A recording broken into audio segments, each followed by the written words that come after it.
Në rastin e saj, lirshëm mund të themi se vitet janë vetëm numra, apo thonë ndryshe,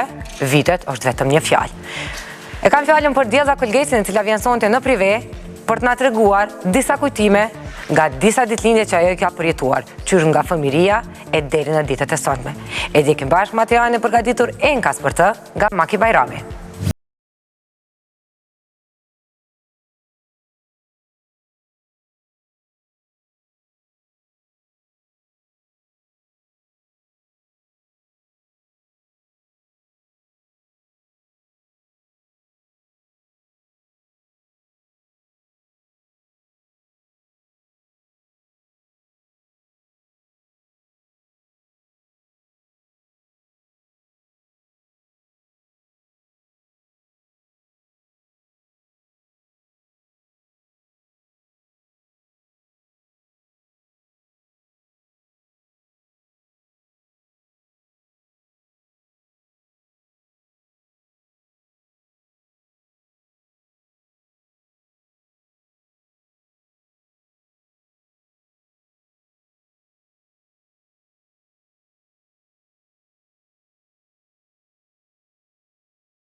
Të preferuara si që janë kafshët shtëpiake, nuk janë rastet e vetme të cilat i karakterizojnë gjithë këto vite.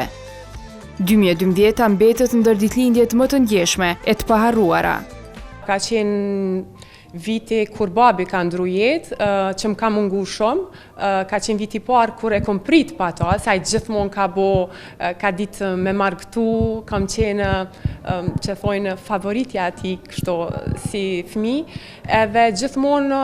edhe pse i kum bo vitet, a gjithmonë më ka këshur si fmi, kështu, dhe i kemi bo ato lojnat që, po thome, i kemi pasi një farë lloj tradite për ditëlindje, edhe që ka qenë viti ma i vështirë që e kom festu kështu, por që familjarët dhe shoqëria më kanë bo që prapë me te i kalu atë pikëllim, atë ndjenjë, atë munges tina. Madje ka edhe ngjarje të cilat shënuan të arriturat të ndryshme në jetën e saj e që koincidojnë me përvjetor të lindjes. Se në atë ku ka marrë pjesë në gara të skimit në Ciciban, në Jugosllavi, për këtë arsye thash më herët, edhe di që ka qenë një gëzim i madh se të nesme të festojsha ditëlindjen, edhe unë zona vejnë e tretë aty.